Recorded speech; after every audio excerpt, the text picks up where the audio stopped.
LeBron was really vital in me becoming an owner in the first place. That was the beginning of everything. Do you define yourself as a barrier breaker? I don't define myself as any of these terms. You are. She is. What's up, guys? It's Maddie Hoops, and today I'm sitting down with Renee Montgomery, and we're going to be talking about all things basketball and dive into how women like her are changing the game. This is Barrier Breakers, only on Whistle.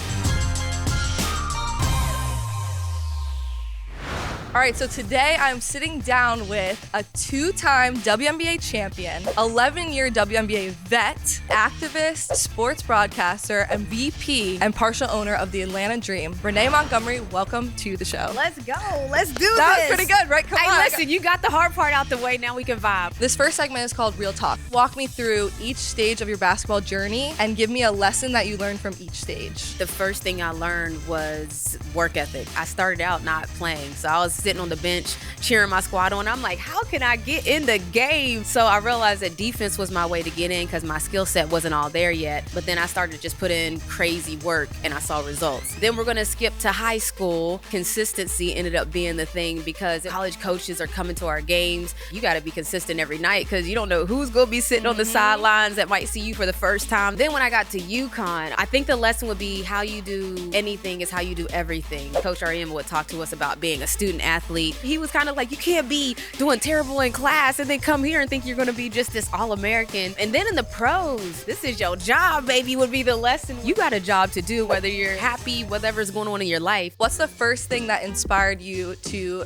be a leader as a player, then also as a partial owner and VP for the Dream? As a point guard, you have to be a certain level of a leader because you're calling the plays, in the huddles, you're talking a lot. I believe there's a stat like over 90% of C-suite executives played sport at a certain point. Sports is the best teacher, working together with people, having confidence. Sports prepares you for anything in life. In 2020, you decided to opt out of WNBA season to pursue social justice change. How did that change the path of your, post basketball career? Everything was different. We started a documentary at that point. It was an experience. We filmed for 3 years. How did it come about? We had a lot of companies coming to us trying to tell my story, and we chose Spring Hill because LeBron was really vital in me becoming an owner in the first place. LeBron tweets out on Twitter about putting a group together to purchase the Dream. I'm like, shoot my shot. I know. I was like, girl. And so that was the beginning of everything. A lot of people wouldn't take me serious in a sense of, I'm like, yes, I'm really trying to do this. And they're like, well, you're still a player. And I'm like, is this a possibility? They was like, I don't know, but you're going to have to retire to find out. And I was like, oh gosh, you mean to tell me that I'm just going to quit my job in hopes that I get another one? And there's no telling if I get this other job, but I got to quit my first job to see if I can get my second job. Everybody knows how the story ends, but imagine if it didn't go the way that we're all talking about. Were there any scenes in the documentary when you watched back, you learned something new about yourself? The one that in particular that sticks out to me is when Gino. Yes. Yeah, you know exactly.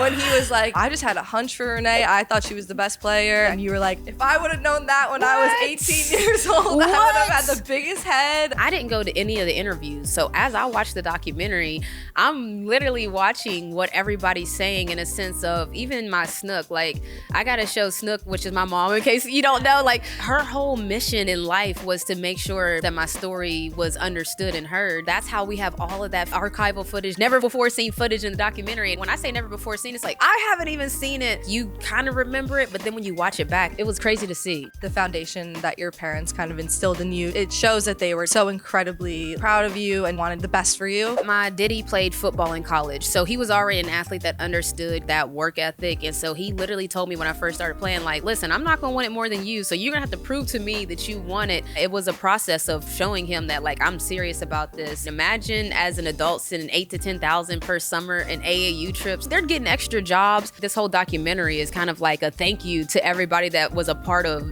getting me to where I am now. Do you define yourself as a barrier breaker? I don't define myself as any of these terms. You are. She is. She is one. Even when I started to just speak on interviews in 2020, people were like, oh, she's an activist. I literally was just saying my thoughts. Are any women that you want to shout out that inspire you? I did a podcast on Ora Washington, and I thought that was wild that these tennis players, they have regular jobs during the day. They're playing tennis and hooping. Imagine being the best tennis player in the world and the best basketball player in the world at the same time. People that had to basically be great without even having very much resources. Like that Title IX Olympic squad, they knew that this was going to be the foundation of the WNBA. They got to make sure it goes well. It's crazy that we still have to break barriers. I think the barrier is still being broken now with getting the women's games on TV. Anybody that was a part of the process of breaking all of these different barriers are inspiring to me.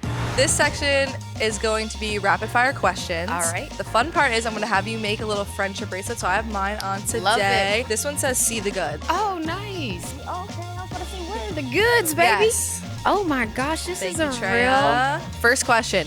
Favorite pregame ritual from your WNBA days? nap time. Nap time? I miss them now. First thing you do in the morning now. Check my daily newspaper, which is Twitter. What's your go-to snack for watching a game? Oh, popcorners. What flavor though? Kettle corn. One game you'd love to relive. The college championship. I don't even know what happened that game. You blacked out. You blacked out the whole game. Yeah, I was probably not there. I was like in a whole nother zone. So I would love to go and relive it and experience what actually happened in the game. Best advice you got during your playing career? Everything can change in a day, and that's in the good and bad way. So never get too high, never get too low. Favorite city to play in? I would say Phoenix and Seattle. What do you miss most about being on the court? The energy of the crowd, definitely a high. What's your favorite TV show to binge watch? Only Murderers in the Building. Insecure was one of those top tier ones. Okay. You know what I'm watching right now? Starting 5, and I saw you in the first. Oh, snap. You're everywhere, Renee. That was a dope project. What's on your bucket list? I want to be successful at more things than just basketball. For a while there, people really thought athletes, it's like, if you're an athlete, that's about it. You've maxed out on your potential, but you retire at 30, whatever, and then what? For instance, I have a clothing line called C-Suite 21 because I'm number 21. When I go into the business world, I be wanting to be comfortable, and I also need to look like an adult in the meetings. It's still comfort in the material, but I can look like an adult and presentable. All right, I've completed my task. So what did you pick? What word did you pick? It says moments. I believe that moments equal momentum, and every moment you just add more energy to it. When I put a little smiley face in there, I like to be happy. Got another game for you. Let's get it. This is called City Icons. I'm going to list cities, and then we're going to write the first athlete that comes to our mind, and we'll flip it, and then we'll have a little react. First one, New York City. 3, 2, 1. Okay, and Ellie, let's go. I think of Stu York and Ellie when I think of New York. Right now, they're in, doing their thing. I put Mello. What do you think about Mello? I think that's great. Yes, 3 to the dome. Okay, next one, Boston. 3, 2, 1. I put Tom Brady. Okay, Tatum. All right, next one, Philly. 3, 2, 1. Boom! Boom! I knew he was gonna get one of those. Let's do LA. 3, 2, 1. Oh! Oh, Lisa Leslie, let's go. Honestly, 2 icons though. Atlanta. 3, 2, 1.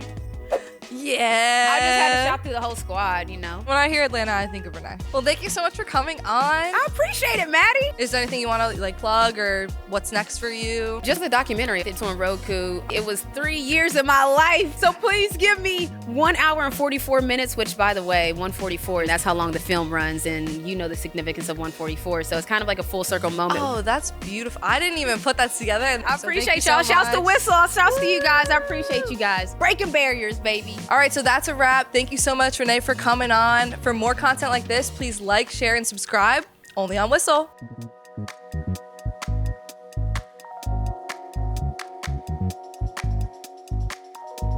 Thank you.